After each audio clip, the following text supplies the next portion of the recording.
¿Cómo están? Nos encontramos hoy acá en este video para poder estudiar juntos series de Taylor. Bueno, entonces vayamos primero a la definición. Dada una función infinitamente derivable en algún intervalo que contenga al x0, entonces vamos a llamar serie de Taylor generada por f en el x0 a la siguiente serie de potencias. Una serie de Taylor con centro en x0 es siempre una serie de potencias, en donde los coeficientes sub n tienen esta forma muy particular. Son la función derivada a la n evaluada en x0 sobre n factorial. Pensemos en esta notación cuando n es 0, queda f entre paréntesis el cerito. Eso significa que la función, por convención, significa que la función no es derivada, ¿no? Entonces, en el primer término tenemos f en x0, segundo término f' en x0 por x menos x0, segundo término derivada segunda en x0 sobre 2 por x menos x0 al cuadrado, bueno, y así continuamos. Si el centro es el 0, la serie recibe el nombre de serie de Maclaurin generada por f. En general, yo me voy a confundir bastante porque siempre la llamo serie de Taylor, pero bueno, en las bibliografías van a encontrar estos dos nombres. Bien, entonces, primera cosa, la serie de Taylor de una función converge siempre en el x0, al valor f en x0. Y eso pregunta, ahí hay una preguntita que dice ¿por qué? Bueno, ¿por qué? Porque como dije al principio, esta siempre es una serie de potencias y las series de potencias sabemos que siempre convergen en el centro y el valor a la cual convergen era el primer término, o sea, la f en x0. Nos interesa ahora, como en toda serie de potencias, poder encontrar para qué otros valores de x esta serie resulta convergente. Y además nos interesaría un poco más ampliar la pregunta si converge a la función evaluada en ese valor de x, ¿no? Porque acá, fíjense que no solamente sacamos que converge en el x0, sino que converge a f en x0. Entonces nos gustaría saber para qué otros valores de x converge, que eso sería trabajar con una serie de potencias como lo vinimos haciendo hasta ahora, pero además ampliamos la pregunta queriéndonos preguntar, valga la redundancia, si la suma, en definitiva, va a ser f de x. Bueno, y la respuesta es no siempre vamos a conseguir que la serie de Taylor converja a la función que la generó, que eso sería lo ideal, porque eso nos permitiría tener una buena representación de series de potencias de la función f, ¿no? Fíjense que si esta serie converge a la función f, entonces la función suma de esto sería la misma f de x, que es la función que generó estos coeficientes, ¿no? Y entonces podría tener una representación en series de potencias de la función f buscando unos coeficientes particulares. Bueno, entonces acá nos dice que no siempre esto es posible. ¿Por qué? Porque tenemos, por ejemplo, esta función, que es una función campanita, que se puede probar que esta función es infinitamente derivable en un entorno del origen.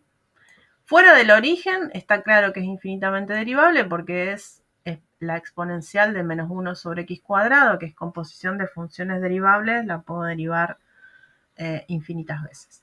El problema sería ver qué pasa en el cero, ¿no? Bueno, en el cero ya tenemos que aplicar la definición para cada una de las derivadas y se puede probar más o menos fácilmente que la derivada enésima en 0 vale siempre 0 para todo n.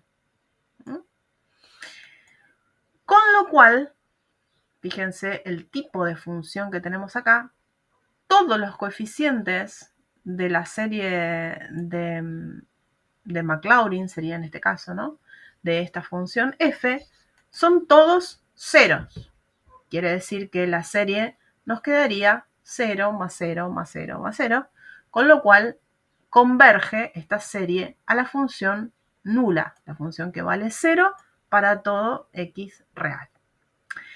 Sin embargo, la función f no es la función nula, ¿no? Vale solo 0 en el origen. Después, fuera del 0, vale este valor que es un número positivo. ¿Está bien? Por lo tanto, acá tenemos un ejemplo de una serie de Maclaurin, de una función infinitamente derivable, que no converge a la función f fuera del 0. Bueno, entonces vamos a ver qué le tenemos que pedir a la función f, qué otras características, qué otras condiciones le vamos a tener que pedir a una función, además de ser infinitamente derivable, para que su serie de Taylor generada por f alrededor del x0, o su serie de Maclaurin si es alrededor del origen, sea convergente a la función f que la generó. Bien, entonces, tenemos un teorema. El teorema dice, si la función f tiene derivadas en todo orden, continuas, en un intervalo de esta forma, esto quiere decir que tenemos un intervalo alrededor del x0 de radio delta, ¿no? Y, además, todas las derivadas están acotadas, o sea, en valor absoluto, son menores o igual que m en ese mismo intervalo. Fíjense que le estoy pidiendo que todas las derivadas de cualquier orden que a mí se me ocurran sean en valor absoluto menor que una constante que está fija. Esta constante no depende de n, o sea que no depende de qué derivada esté haciendo. Entonces, es una cosa bastante fuerte la que le estoy pidiendo. Entonces, si tenemos estas dos cosas, podemos asegurar, o el teorema nos asegura, que la serie de Taylor generada por f alrededor del x0, por lo menos en ese intervalo, x0 menos delta, x0 más delta, converge a f. Es decir, que vamos a poder poner acá este igual a f de x. Recuerden que cada vez que tenemos series, este igual significa convergencia. Esta serie va a ser convergente a f de x en el intervalo x0 menos delta, x0 más delta. Vamos a ver entonces algunos ejemplos para demostrar que la serie de Maclaurin converge a la función que la generó. Arrancamos con la función exponencial. Entonces, para poder encontrar la serie de Maclaurin, quiere decir la serie de Taylor generada por f alrededor del origen, lo que tenemos que hacer es primero encontrar todas las derivadas. Esta es una función infinitamente derivable. Todas las derivadas de e a la x son e a la x. Y entonces, evaluadas en 0, que es el centro que nosotros estamos eligiendo, me dan siempre 1.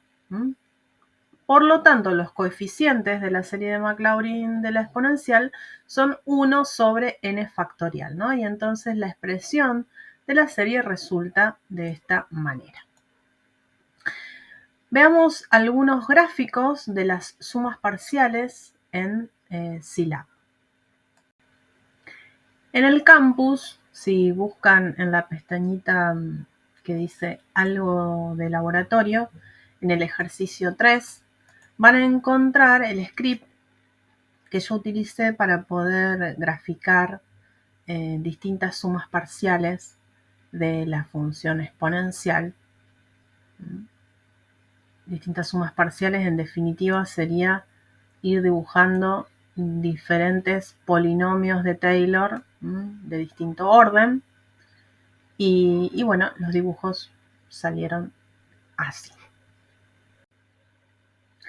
Bueno, entonces las preguntas que nos hacemos una vez que pudimos ver algunos gráficos de las sumas parciales es si la serie que obtuvimos es convergente y cuál sería su función suma, ¿no? Entonces, acá tenemos la función suma y acá estamos viendo algunas de las sumas parciales, ¿no? Esto, fíjense que es la aproximación lineal. Después tenemos la aproximación cuadrática. Bueno, y así seguimos subiendo,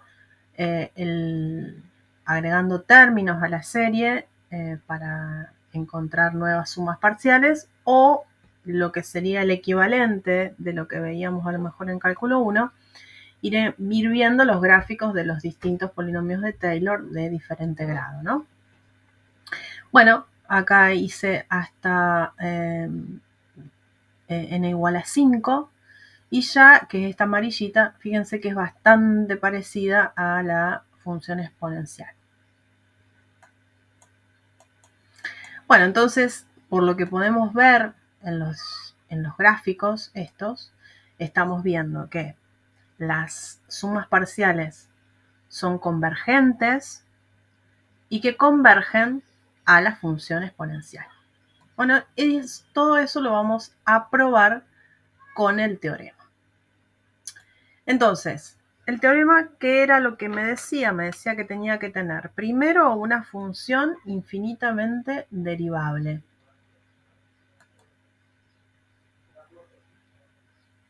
A ver, vamos acá. Una función infinitamente derivable. La función es la función exponencial, así que es una función infinitamente derivable. Y después tenía que probar o corroborar que todas las derivadas parciales en valor absoluto sean menor o igual que un m en un cierto intervalo alrededor del origen. Entonces, veamos un dibujito de la función exponencial. Bueno, acá la tenemos, a ver.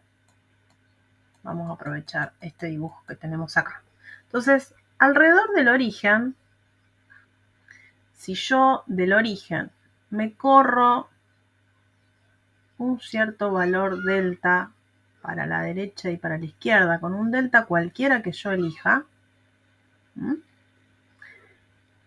vemos que la función exponencial es siempre, en valor absoluto,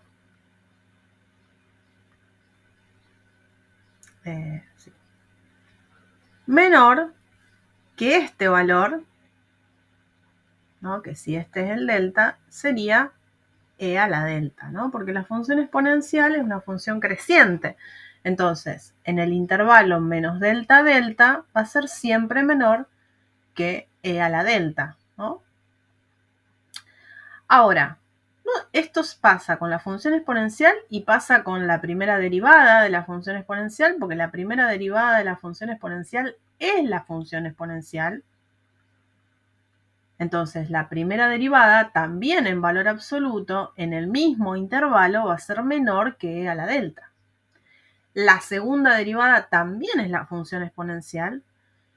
Por lo tanto, en el mismo intervalo va a ser menor que e a la delta, ¿sí? Entonces es bastante sencillo notar que cualquier derivada de cualquier orden de la función exponencial es menor que e a la delta para todo x perteneciente al intervalo menos delta delta y obviamente para todo n natural. ¿No? O sea, derivada, esto vale para cualquier derivada enésima. Bien, y eso es lo que tenía que cumplir. Eso era lo que me pedía la hipótesis del teorema. El teorema me pedía que las derivadas fueran menor que m para todo x en un mismo intervalo.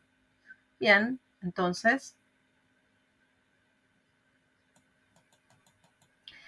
concluimos ahí que podemos tomar ese m como e a la delta y entonces a partir del teorema podemos decir que la serie de potencias, ¿sí? La serie de Maclaurin de la función exponencial, converge a la función exponencial por lo menos en el intervalo menos delta delta.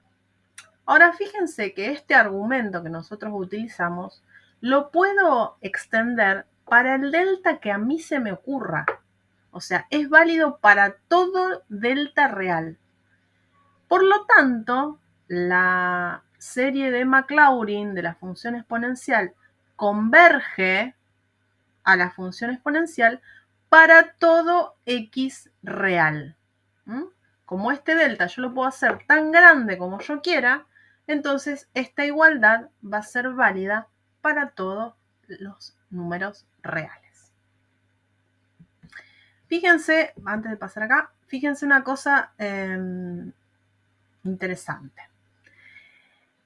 Esta serie para todo valor de x es convergente. Es más, nosotros sabemos a qué converge esta serie. Por lo tanto, si esta serie es convergente, nosotros tenemos, por uno de los teoremas que vimos al principio, que cuando n tiende a infinito, el término a sub n, que en este caso sería, pensando para cada x fijo, el término a sub n sería esto, es igual a 0 para todo x real. Y esto era uno de los límites que teníamos al principio, nada más que, bueno, en vez de decir x decía r, que teníamos al principio, que yo les dije, bueno, este es el único límite que todavía no podemos probar y que con todo este bagaje conceptual, ahora sí podemos rápidamente en un renglón asegurar que este límite es 0. Habíamos también, cuando estuvimos estudiando sucesiones acotadas, habíamos probado que una sucesión de este tipo era creciente a partir de un cierto, decreciente, perdón, a partir de un cierto n y acotada, por lo tanto habíamos podido determinar que era convergente, pero todavía no teníamos el valor del límite. Habíamos hecho varios dibujos en los ejercicios que entregaron y vimos que podíamos ver que el límite era 0, pero no teníamos una respuesta desde la parte analítica. Bueno, ahora sí, ya podemos obtener esa respuesta. Bueno, ahora vamos a estudiar otras funciones. Nosotros vamos a trabajar con estas tres, con la función exponencial, la función coseno y la función seno. De la misma manera se puede probar entonces que la serie de Maclaurin del coseno converge al coseno, o sea que esta es una forma de representar la función coseno para todo x real, y esta igualdad tenemos una representación en series de potencias de la función seno para todo x real. Seguimos ahora con estos otros ejemplos. Tenemos el desarrollo en series de Maclaurin de las funciones coseno y seno. Fíjense que la función coseno entonces va a tener este desarrollo para todo x real y lo mismo para la función seno. La primera igualdad la vamos a trabajar juntos y la segunda les va a quedar como ejercicio porque es análogo. Lo primero que tenemos que hacer entonces es encontrar los coeficientes de la serie de Maclaurin. Nos vamos a manejar alrededor del origen. Entonces, para eso evaluamos la f en 0, eso nos da 1. La primera derivada, que es menos seno, evaluada en 0, nos da 0. Segunda derivada, que es menos coseno, evaluada en 0, nos da menos 1. Tercera derivada, es el seno, evaluada en 0, nos da 0. Y ahora, a partir de la derivada de orden 4, se empiezan a repetir estos valores. Entonces, la primera cosa que podemos notar es que todas las derivadas de orden impar son ceros. Eso va a significar que los coeficientes de orden impar van a ser 0 en la serie de Maclaurin. Y los coeficientes de orden par, ¿sí? Fíjense, el primer coeficiente es 1, el coeficiente correspondiente al término de segundo grado es menos 1, se van a ir moviendo entonces entre los valores 1 y menos 1.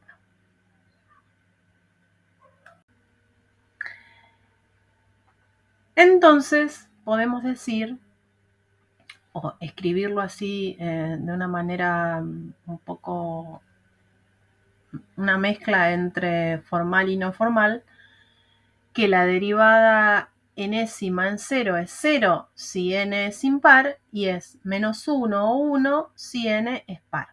Bueno, veamos cómo podemos escribir mejor esto. Recordemos entonces cómo salían estos valores. Vamos a hacer solamente 4 porque después sabemos que se empiezan a repetir, ¿no? Coseno de x, que no es otra cosa que f en 0 acá, ¿no? Que esta notación significaba que la función no era derivada, o sea, no se derivaba la función. Evaluada en 0 es 1, ¿no? Después hacíamos la primera derivada, esto nos devolvía la función menos seno. La derivada evaluada en 0 es 0. Segunda derivada es menos coseno, evaluada en 0 me daba menos 1, ¿no? Después, siguiendo con esta idea, sabemos que la derivada de orden 4 va a ser el coseno y evaluada en 0 me va a dar 1. La derivada de orden 6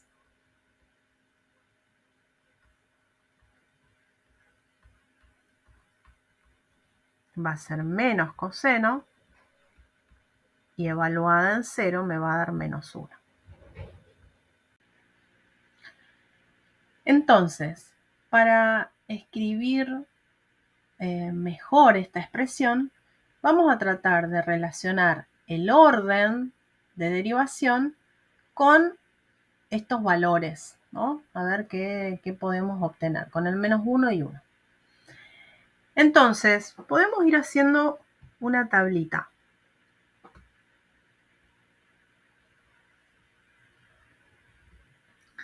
Acá vamos a poner 0 y acá vamos a poner el valor de la f a la n en 0. Entonces, si n es 0, la función evaluada en 0 me daba 1. Si el n vale 2, ¿sí? Cuando ahí arriba tengo la derivada de segundo orden, tengo un menos 1. Cuando n vale 4, vuelvo a tener un 1. Cuando n vale 6, vuelvo a tener un menos 1. ¿Está bien? Entonces, para poder escribir esto de una manera, con una expresión algebraica, tendría que elevar el -1 a algunas potencias, ¿no? Sabemos que las potencias de -1 se van moviendo entre los valores 1 menos 1, 1 menos 1. Ahora, no la puedo elevar a la n, porque si lo elevo a la n, menos 1, cuando n vale 0, cuando n vale 2, cuando n vale 4, cuando n vale 6, todo me va a dar 1. Y yo quiero que para 0 valga 1, para 2 valga menos 1, para 4 valga 1. Ahora, si a este n lo pensamos como 2 por k, ¿qué valores de k generan 0, 2, 4, 6? Y así, ¿no? Siguiendo. Entonces, si k vale 0, tengo que 2 por 0 es 0, n es 0. Si k vale 1, 2 por k es 2 por 1, n vale 2. Si k vale 3, si k vale 2, me estaba salteando un natural. Si k vale 2, 2 por k es 4, o sea que n vale 4. Si k vale 3, ¿no? Bueno, y así siguiendo. Quiere decir que si nosotros a n lo escribimos con la expresión 2 a la k con k perteneciente a los naturales sub 0, entonces podemos escribir que la derivada enésima en 0, o lo que es lo mismo, la derivada de orden 2k evaluada en 0, es menos 1 a la k. Con k, un número natural sub 0. ¿No? Eso no hay que olvidarlo. Bueno, entonces, de manera general, nos queda esta expresión. Fíjense que la derivada de orden n es 0 siempre que el n sea un número impar, o vale menos 1 a la k si n es igual a 2 por k, con k perteneciente a los naturales sub 0. Por lo tanto, la expresión de la serie de Maclaurin nos va a quedar de esta manera. Fíjense que nos sobreviven únicamente las potencias pares, porque los otros coeficientes valen 0. ¿Y qué forma van a tener? Bueno, es la derivada de orden 2k cuando evaluada en 0 sobre el 2k factorial. Una vez que pudimos escribir o encontrar la expresión algebraica de la serie de Maclaurin de la función coseno alrededor del origen, entonces ahora nos vamos a dedicar a estudiar la convergencia de esta función. Las derivadas de cualquier orden, ¿cuáles eran? Variaban entre estas funciones, ¿no? Coseno menos seno menos coseno, seno. En valor absoluto son siempre menor que 1 para cualquier intervalo alrededor del origen que yo me quiera tomar. Por lo tanto, aplicando el teorema, tenemos que esta serie converge a la función coseno en este intervalo. Y como hicimos con el ejemplo anterior, si este valor de delta yo lo puedo tomar tan grande como quiero porque esta desigualdad no depende, entonces podemos decir que la función coseno se tiene como desarrollo de series de potencias esta expresión para todo x real, que sería probar esta primera igualdad. Exactamente lo mismo tenemos que hacer con la función seno. Fíjense que la función seno y coseno se comportan de la misma manera, así que deben repetir esto de forma análoga. Es algo que les dejo a ustedes. Bueno, entonces, Encontrar la serie de Maclaurin o la serie de Taylor de una función infinitamente derivable parece ser una cosa que no es demasiado complicada. A mí me dicen quiénes son los coeficientes, yo me pongo a derivar, empiezo a hacer estas cuentitas y obtengo esto. ¿Dónde viene la dificultad? Bueno, la primera dificultad puede venir en encontrar una expresión que dependa de n de estos valores que estoy obteniendo, ¿no? Porque yo tengo que escribir, no me alcanza con hacer 4 o 5 derivadas. Tengo que poder escribir una derivada de cualquier orden evaluada en el x0 y entonces eso va a resultar ser una expresión de n. Todas estas funciones que nosotros tomamos como ejemplo, que son la función exponencial, la función seno y la función coseno, son funciones muy amables porque las derivadas resultan ser sencillas y evaluadas en cero, digamos, es algo manejable y nos permitió encontrar rápidamente, o por lo menos de una manera no tan compleja, los coeficientes en función de n. Eso puede, si la función es un poco más complicada, puede ser el primer obstáculo que tengamos para poder encontrar la serie de Taylor. El segundo obstáculo es poder asegurar este igual. El igual que me devuelve el teorema, ¿no? Este igual. O sea, la convergencia, que es lo que en definitiva nos termina interesando. Nosotros, ¿para qué vamos a hacer semejante trabajo de encontrar una expresión algebraica para todos los coeficientes? Esto acá tiene un error, es en el x0.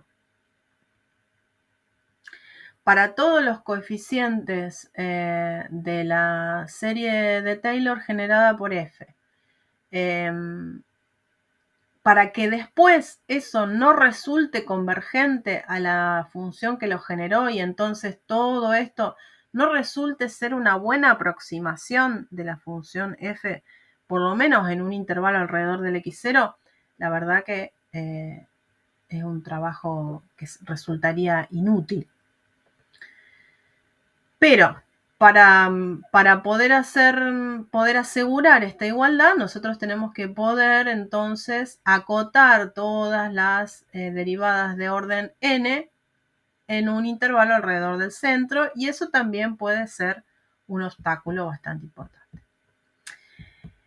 Entonces, muy linda la parte teórica de la función de las series de Taylor, pero llevarla a la práctica puede resultar complejo.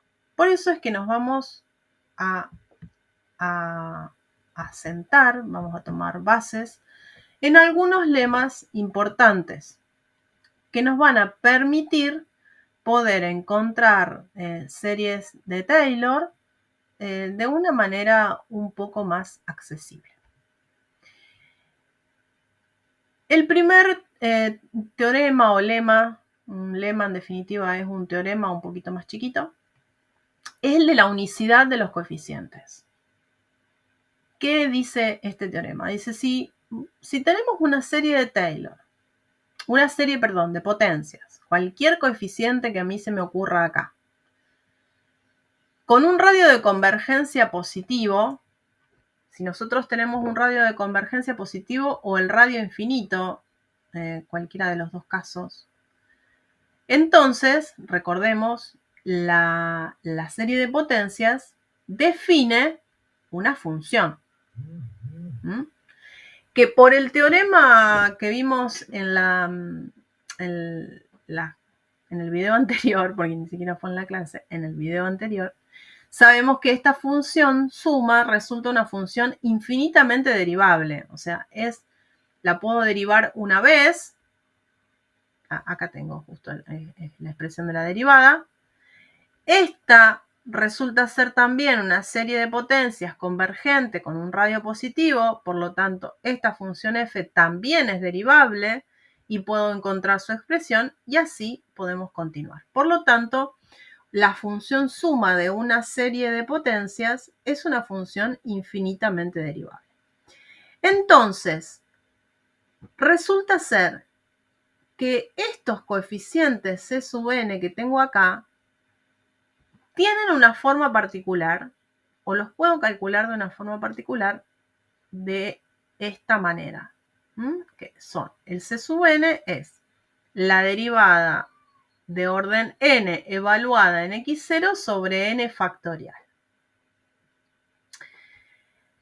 Entonces,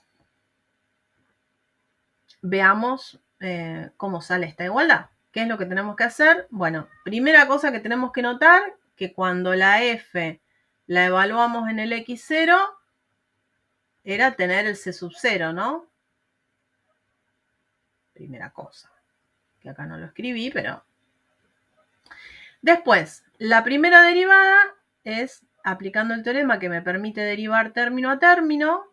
Cuando nosotros derivábamos acá, que me quedaba el c sub 1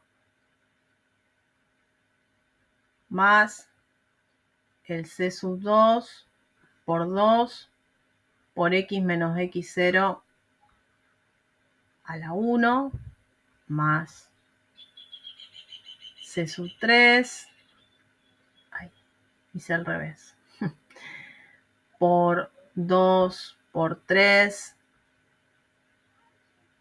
perdón, por 3 evaluado por x menos x0 al cuadrado.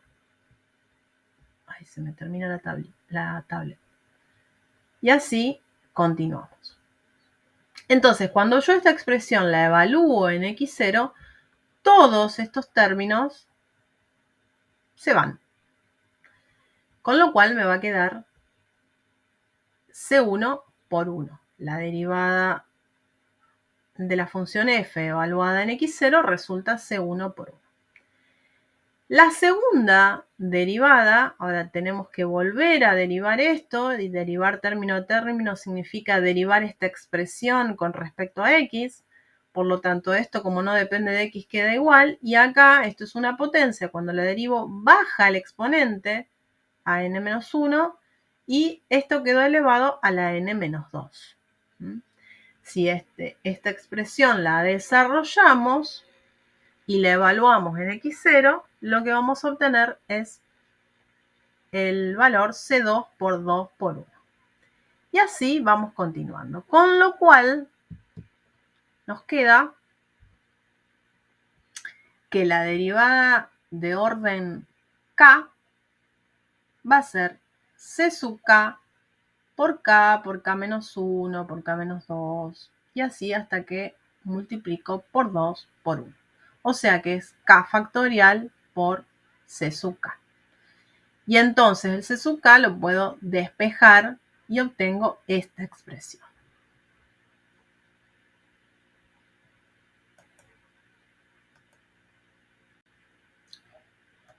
Bueno, entonces vamos a ver si resumimos un poco lo que hicimos hasta acá, para que podamos entender para qué nos sirve este teorema que nos habla de la unicidad de los coeficientes. El primer problema que nosotros tuvimos, o el primer trabajo que hicimos, si quieren, es, me dieron una función f infinitamente derivable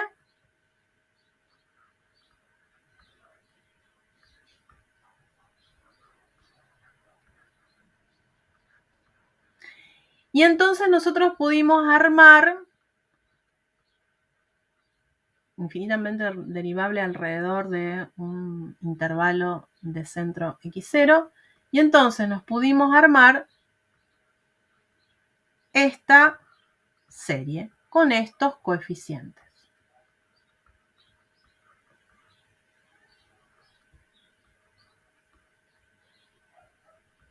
Una serie de potencias que tienen estos coeficientes. Vimos que esta serie de potencias resultaba convergente si la función f, además de ser derivable, era acotada, todas sus derivadas eran acotadas, o sea, en valor absoluto menor que un m, en un intervalo alrededor del x0, y entonces, además de ser convergente, además convergen a la misma función f para todo x perteneciente a ese intervalo de centro x0. Lo voy a escribir así para no escribir tanto. Ahora, yo tengo el problema al revés, ¿no? ¿Qué tengo? Tengo una serie de potencias con unos coeficientes E sub n por x menos x0, convergente, es decir, con un radio positivo,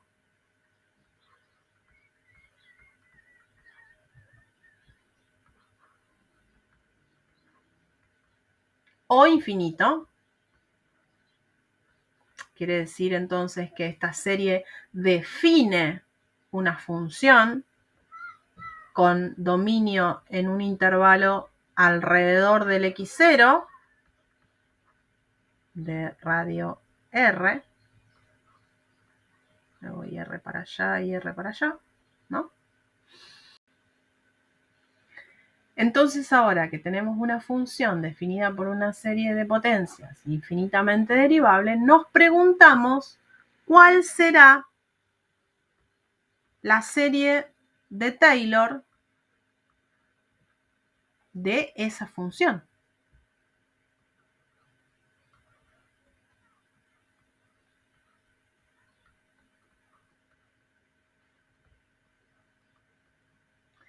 ¿Y qué nos dice el teorema de unicidad de los coeficientes? Nos dice que estos coeficientes C sub n y estos coeficientes son iguales.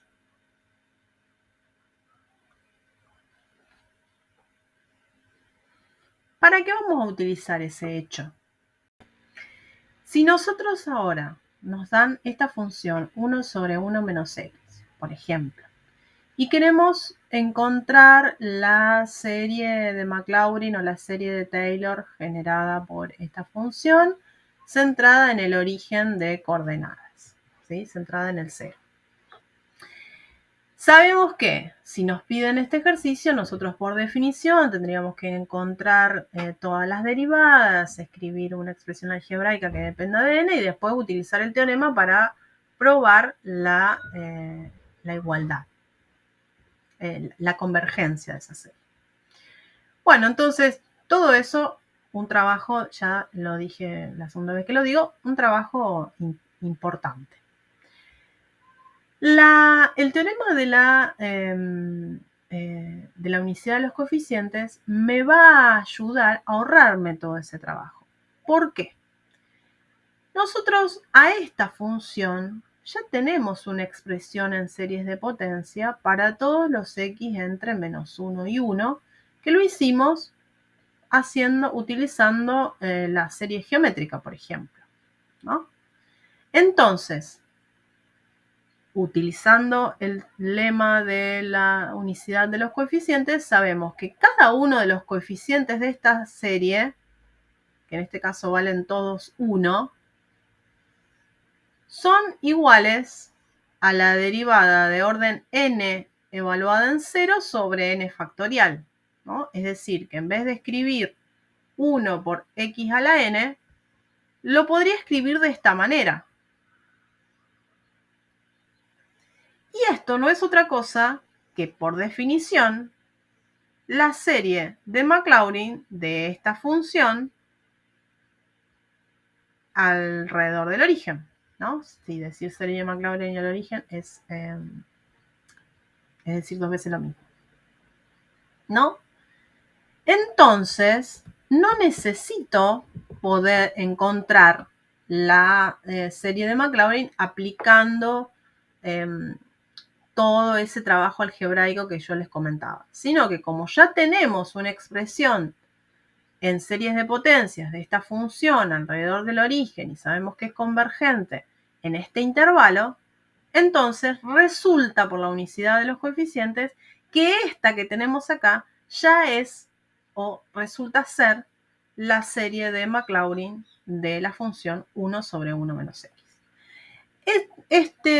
Esto esto amplía un poquito nuestro panorama, porque entonces nosotros conocemos ahora la serie de Maclaurin de la función exponencial y sabemos que converge para todos los x reales, la del coseno y la del seno, cosas que probamos, y después podemos sumar todas las series de potencias que tengamos del trabajo anterior.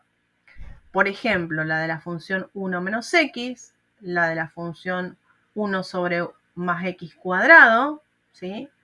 Esta también sale pensándolo a esto como la suma de una serie geométrica. Y también acá agregamos la del arco tangente. ¿Y la del arco tangente de dónde sale? Bueno, habrá que pensar qué relación hay entre estas dos funciones. Recuerden que nosotros podemos obtener más representaciones de funciones derivando o integrando series de potencia. Así que la del arco tangente tal vez sale utilizando alguna de esas cosas en esta función, ¿no? Bueno, se los dejo ahí para que lo piensen.